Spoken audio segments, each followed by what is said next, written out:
Só mais uma pergunta, tá? Eles podem, por exemplo, nesses 60 dias, já solucionar o caso e vir e apresentar a prova de uma vez? Por exemplo, descobrimos quem foi, está aqui a prova, já propomos um acordo. Eles já podem vir com a solução e uma proposta de acordo, por exemplo? Certamente, certamente. Então, temos aí uma boa expectativa com relação a esses 60 dias.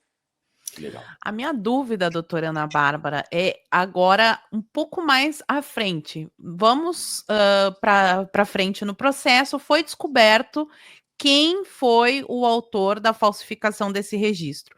Qual que é a pena para essa pessoa? O que vai acontecer com essa pessoa?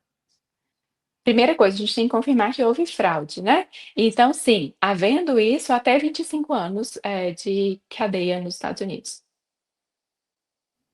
25 E lá anos. é cana, Paulinha.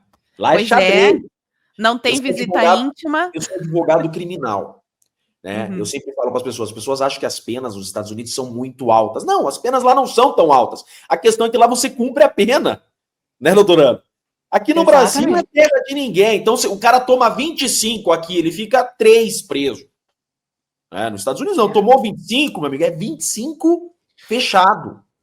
E indo ainda mais adiante, essa investigação ela pode prosseguir a partir daí. Descobriram que alguém fraudou para colocar o nome do Felipe Martins no sistema.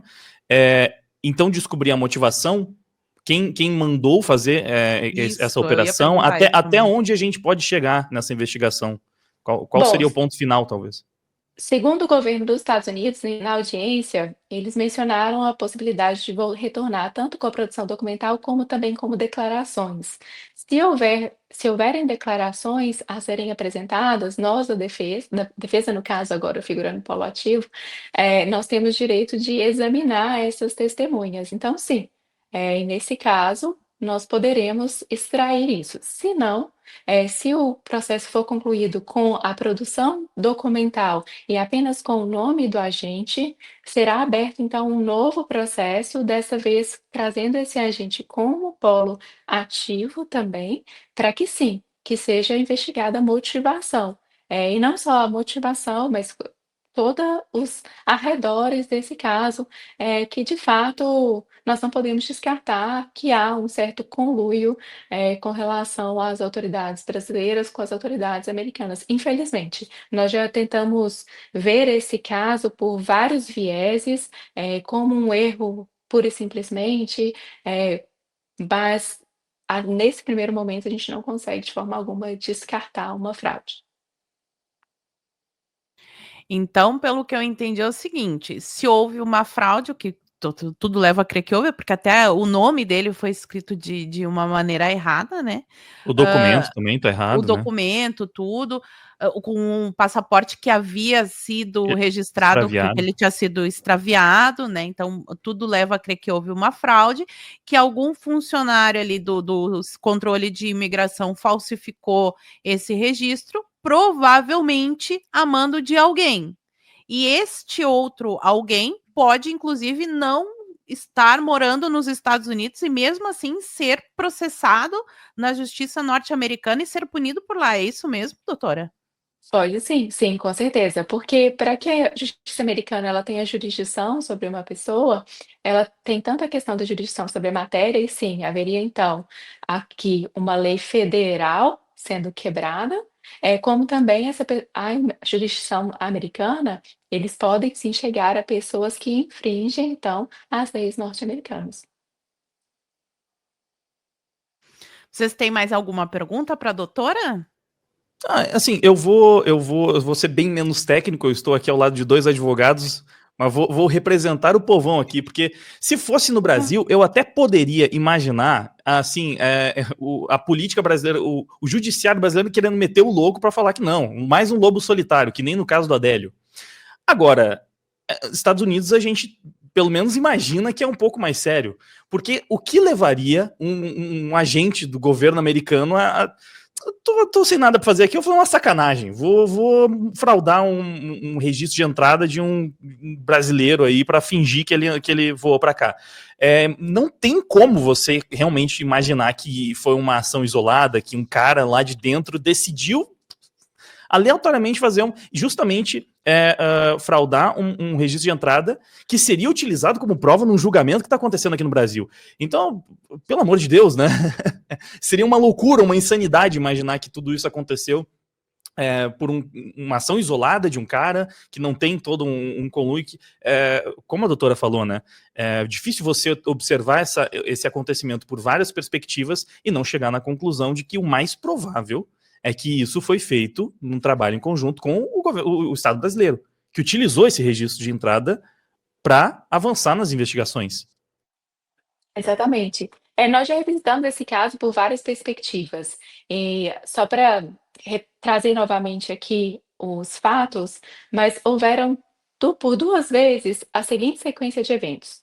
Algo acontece nos Estados Unidos, é amplamente divulgado na mídia brasileira, e no dia seguinte nós recebemos uma informação diferente ou modificada nos Estados Unidos. Então, para relembrar aqui os fatos, em abril do ano passado, nós entramos em contato com Orlando, que é a CBP Orlando, que seria a autoridade responsável por gerar o documento I-94 que provaria a entrada do Felipe para os Estados Unidos. CBP Orlando respondeu por escrito que eles não tinham registro de entrada.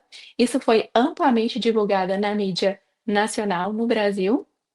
E aproximadamente 10 dias depois, nós tivemos acesso a esse 94, ou seja, Orlando voltou atrás, demonstrando então um registro de entrada com esses 3 vícios que nós já conversamos, que é o nome do Felipe errado, o passaporte incorreto e uma classe de visto que ele não detinha no momento da viagem. Então, isso aconteceu. E num segundo momento, foi quando a gente estava corrigindo esses dados com o Departamento do Homeland Security. Então, após chegarmos a esse 94 falso, nós fomos para o Departamento de Segurança Interna e solicitamos, abrimos o que chama um redress, que é aberto esse processo em que nós mandamos todas as provas e pedimos para retirar este caso.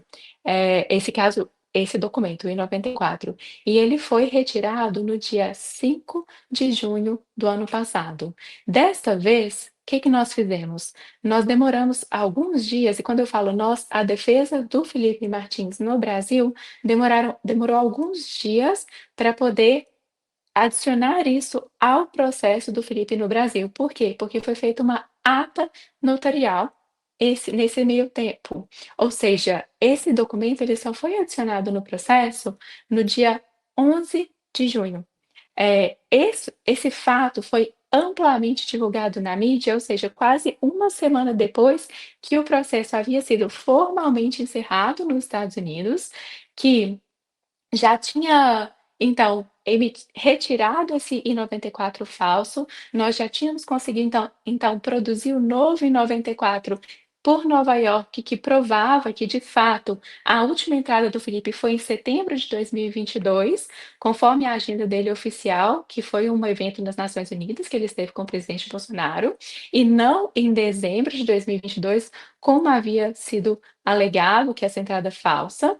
Então, já havia decorrido uma semana quase desses eventos.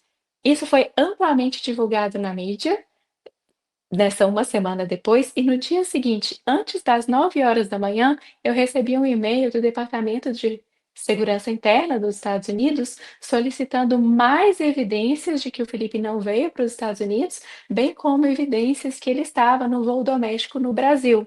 Ou seja, o que explica isso ter acontecido? Já tinha quase uma semana que isso tinha sido fechado, para eles me mandarem um e-mail antes das 9 horas da manhã, no dia seguinte, solicitando mais informações. E falo a mais, acaba que esse caso ele é longo e a gente se atém bem àquela parte da produção inicial do 94, a gente não chega nessas minúcias finais. Mas esse caso do Felipe, ele foi reaberto no Departamento de Segurança Interna, depois disso, e depois foi fechado novamente no dia 31 de julho de 2024, sem que nada fosse mudado.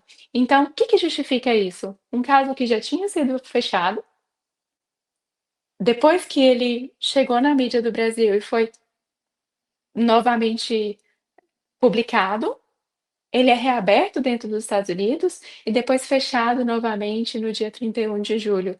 E o Felipe foi solto no dia 8 de agosto de 2024, ou seja, um pouco mais de uma semana depois disso ter decorrido, o Felipe foi solto. Então, tudo isso, todas essas são perguntas ainda sem respostas, mas que sim, nos permite, eh, indagar o nível de relacionamento e de comunicação entre autoridades brasileiras e autoridades dos Estados Unidos.